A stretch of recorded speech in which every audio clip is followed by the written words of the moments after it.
का बरं मेल्यावर लोक RIP लिहिते?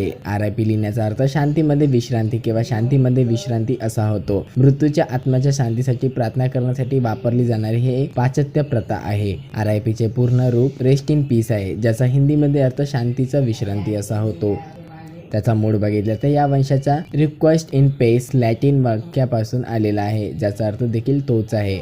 हा शब्द सामान्यतः पश्चिम ख्रिश्चन परंपरेत वापरला जातो, जिथे मृत व्यक्तीला दफन केले जाते आणि त्याच्या आत्म्याच्या शांतीसाठी प्रार्थना केली जाते. आजकाल सोशल मीडियावर इतर एखाद्या व्यक्तीच्या मृत्यूबद्दल शोक व्यक्त करण्यासाठी RIP हा एक सामान्य वाक्यांश म्हणून वापरला जातो, मग ती व्यक्ती कोणत्याही धर्माची किंवा संस्कृतीची असो. हिंदू धर्मात काही लोकांचा असा विश्वास आहे की हिंदू धर्मात RIP हा शब्द वापरणे योग्य नाही, कारण हिंदू धर्मात शरीराच्या इतर भागांवर नव्हे तर पुनर्जन्म व आत्म्याच्या मोक्षावर विश्वास ठेवतो. हिंदू धर्मात ओम शांती किंवा तुमच्या आत्म्याला शांती लाभो असे वाक्य शोक व्यक्त करण्यासाठी वापरले जाते.